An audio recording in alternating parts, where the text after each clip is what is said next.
Tá, Fábio. Alberto Martinelli. Alberto? Vai ser o primeiro a fazer pergunta. Bom dia a todos os deputados aqui presentes. Meu nome é Alberto Martinelli, sou natural do interior da Bahia, da região de Jaguaquara e Tiruçu.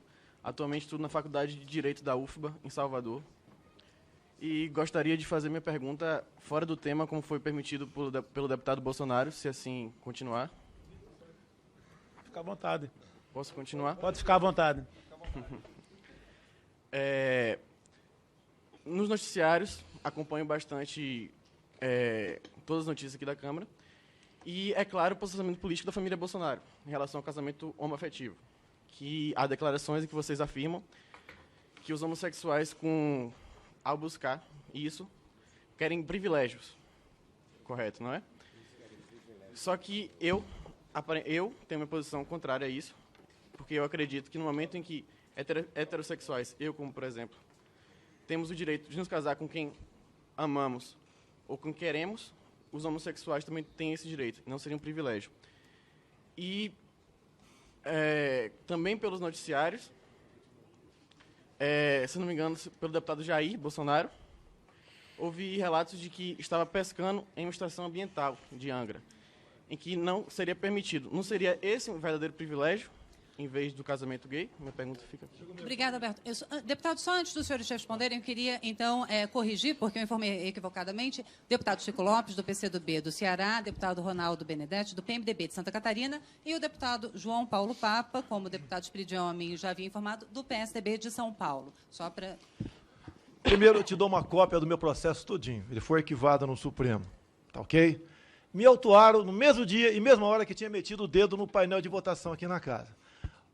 Autor, um petista de carteirinha, secretário do Meio Ambiente de Angra dos Reis. Eu tenho uma casa na Vila História de Mambucaba. Mais uma calúnia contra mim. Espero que o pessoal pesquise um pouquinho antes de fazer certas perguntas. Quanto ao casamento, nós aqui, e vocês, somos obrigados a seguir leis. Se eu não me engano, o artigo 226 da Constituição, que diz que a família é um homem e uma mulher. Só pode procurar o deputado João Willis, ele apresenta uma emenda, primeiro consegue assinaturas, e se uma maioria qualificada votar sim, o casamento pode ser entre homem e homem e mulher. E ponto final. É a regra do jogo. Gostemos ou não, somos obrigados a cumprir ali. Tenho certeza que vários parlamentares aqui têm certos dispositivos constitucionais que não concordam, tanto é que apresentam PECs. Agora, vá ser feliz, cada um da maneira que bem entender. Agora, a minha briga foi e continua sendo contra o covarde material escolar, conhecido como kit gay, para impor em criancinhas de 6 anos de idade que ser gay e praticar sexo na escola é uma coisa normal, repito, a partir de 6 anos de idade. Isso não tem nada a ver com gay, mas como prega o sexo hétero também, estão escancarando as portas para a pedofilia.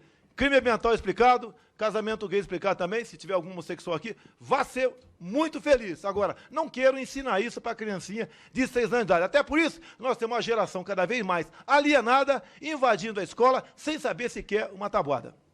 Outro posicionamento. Aqui, o que tem ocorrido muito comum, e isso faz parte da polarização que a gente vive, é o seguinte. Você se coloca contra a cota racial, você é racista. Você se coloca contra a lei da palmada, você é a favor da tortura de criancinhas. Você fala que tem que ter uma saída Bolsa Família para aquela pessoa conseguir trabalhar, você é contra pobre. Então vão apequenando o debate e jogando rico contra branco, negro contra branco, rico contra pobre. Por exemplo, PLC 122, que falavam que não, vai combater a homofobia. Vou te dar um caso real. Lá em São Paulo, há pouco tempo atrás, eu estava mudando de escritório. Estava pesquisando alguns escritórios para mudar e etc. Eu estava quase assinando o contrato, eu estava indo assinar o contrato. Quando a proprietária do imóvel, que ia alugar para mim, ela viu o nome Bolsonaro, aí ela deu um migué ali e desfez. Não quis deixar que eu fosse locatário dela. Algum problema nisso? Problema nenhum, o imóvel é dela. É direito dela alugar para que ela bem entender. Agora, se tivesse sido aprovado o PLC 122, eu poderia chegar para ela e alegar, olha, não está querendo alugar para mim porque eu sou homossexual. E caberia o ônus da prova a ela. Será que isso é política para combater a homofobia? Quem leu o Plano Nacional de Direitos Humanos 3, quem tomou conhecimento da cartilha gay, que não é o que a gente fala não, é o que está no rodapé, tem ali o endereço eletrônico do governo, prevendo cota para professor homossexual. Será que isso é combater a homofobia? Você tem alguma acusação, algum vídeo meu batendo no homossexual, criticando, xingando, falando que, olha, não pode entrar aqui. Uma plaquinha ali de um, sei lá, um comitê, alguma palestra que eu dei, ó, proibida a entrada de homossexual, favor retornar. Não tem, porque nós somos exatamente iguais. O meu sangue é tão vermelho quanto o sangue do homossexual, quanto o sangue do negro. Mas a gente fica aqui discutindo esse tipo de pauta e esquece de outras coisas, como, por exemplo, a mobilidade aí para as pessoas mais carentes irem para a escola, homeschooling, doutrinação ideológica e assim por diante. Obrigada, Obrigado pela deputado. oportunidade da pergunta. Não, Moisés Santiago de Oliveira.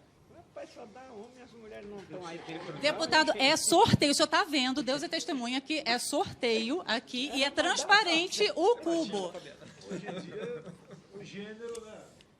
Bom dia a todos. Meu nome é Moisés Santiago, sou de Belém do Pará. Atualmente faço curso de Direito na instituição do CESUPA e é uma grande satisfação estar com todos vocês aqui. Eu nunca tive essa experiência, então espero colher bons frutos. A minha pergunta é em relação à questão da nossa tributação. Como nós sabemos, pagamos impostos caríssimos e eu não consigo visualizar nada de concreto na minha vida. Eu tenho que pagar plano de saúde, eu tenho que pagar faculdade particular, eu tenho que pagar escola particular, eu tenho que ter um carro para poder me movimentar, não posso utilizar transporte, porque em Belém, além de ser quente, é uma porcaria o transporte público. Então, eu gostaria de fazer uma pergunta aos dois Bolsonaros e gostaria de levantar a questão sobre por que pagamos uma tributação tão alta e vemos tão pouco. É uma grande tristeza que eu carrego ao longo desses 20 anos de vida e eu não vejo nada de efetivamente para a gente. Então, por que o nosso país é assim? Obrigada, Moisés. É só porque a gente tem pouco tempo, como começou a vou atrasar falar um minuto, hoje. ele complementa aqui. Há uns 20 anos eu falei que sonegava tudo que era possível. Tá ok? Tá um vídeo de 20 anos atrás, o pessoal desce o pau em mim. E alguns economistas hoje entendem que a sonegação é uma legítima defesa. Porque você, se quiser saúde, você tem que pagar um plano. Quiser escola, tem que ter escola particular. Quer segurança, tem que ser uma segurança particular. Logicamente, um desabafo meu de 20 anos atrás, que está se fazendo presente hoje. Então, o desabafo meu que sirva para acordar o parlamento. Agora, ele vai complementar o Eduardo ali, que ele estuda economia melhor do que eu, né? Quando se fala em fazer reforma tributária, todo mundo topa, desde que não mexa na minha união, no estado dele e no município dele, ok? Deputado Eduardo. Isso é complicado. Eu me considero até municipalista. Eu sou muito a favor de que a maior fatia dos impostos, desse bolo geral, fique com o município, que é quem sabe melhor das suas necessidades lá na ponta. Mas voltando aqui para o problema macro. O seu pensamento é o que levou, por exemplo, à eleição do João Dória lá em São Paulo. É um pensamento de que ninguém aguenta mais tanto Estado. A gente paga e o serviço é ineficiente. E lá no Rio de Janeiro, inclusive, o deputado derrotado, Marcelo Freixo, do PSOL, ele tinha a ideia de criar mais secretarias e criar um Banco Municipal de Desenvolvimento Social. Como se não bastasse o mau exemplo que nós temos do BNDES aqui. Então a sua ideologia está perfeita.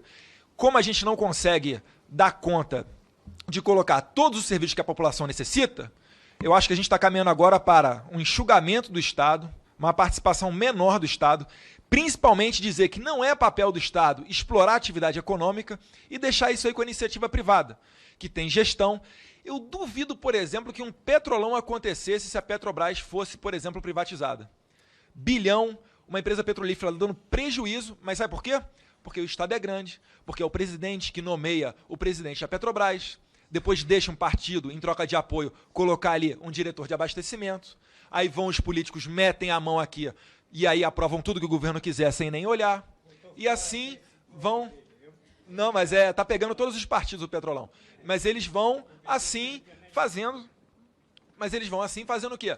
Que a nossa república siga com um Estado grande e na ponta estamos você e eu reclamando, porque a sua situação é igualzinha à minha. E eu hoje nem plano de saúde tenho. Eu tenho um trauma aqui que depois eu operei o braço, eu fiquei tão bravo com o plano de saúde que hoje em dia eu não pago mais.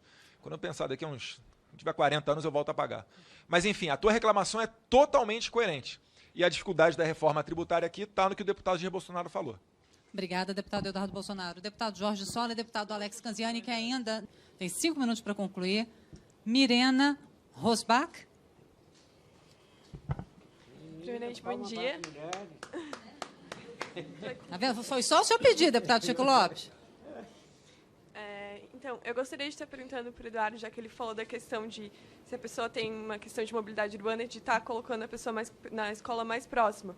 Mas uma das questões que a gente enfrenta, inclusive acho que em São Paulo, muito comumente, é a questão de que as crianças que vão a pé para a escola, devido à imprudência dos motoristas, a questão das calçadas, muitos incidentes, muitas questões importantes. Eu queria saber qual a tua opinião para a gente poder estar segurando essa ida a pé da escola para as pessoas que estão, para as crianças que estão Mirena, sofrendo faltou você isso. dizer de que estado e qual curso você faz. Eu sou Mirena Rosbach, meu curso é Relações Internacionais Balneário Camboriú também, e sou de Santa Catarina. Isso aí você já esbarrar até num problema de segurança, né? Os pais, com certeza, não se sentem à vontade de deixar a criança ir para a escola a pé, sozinha, devido à alta criminalidade que nós temos hoje em dia. Questão de calçada, isso aí eu acredito que seja muito mais questão da prefeitura, que está ali na ponta, e aí cai até na questão tributária, de você colocar uma fatia maior do bolo dos tributos para a prefeitura, que ela sim vai poder dar conta desse problema. E não o governo aqui de Brasília, aquela visão centralizadora, vai conseguir enxergar, seja em São Paulo, Nordeste, Norte ou Sul do Brasil, esse tipo de problema. Então é mais ou menos por aí. Não sei se te respondi muito bem. Você falou de segurança... Então, você acha que talvez seria, para a gente estar garantindo essa segurança, seria uma questão de infraestrutura, de realmente dos municípios estarem aplicando essa questão de obras de calçadas, ou é realmente uma questão mais de imprudência dos motoristas mesmo, de também que tem muito acidente por causa da imprudência dos motoristas quando a criança está indo para a escola? Olha, pode ser feito um programa para você colocar uma fiscalização maior nesses horários. O problema é como é que você vai conseguir fazer essa fiscalização. Tem que parar um carro ali no horário de rush, um horário que as crianças estão indo para a escola. Mas, enfim, a gente pode até bater um papo com relação depois a isso. Se tiver alguma ideia de projeto de lei e etc., tá ok? Porque para mim é novidade. Eu estou formando minha opinião aqui agora, conversando contigo. Muito obrigada. Sortear mais uma pergunta.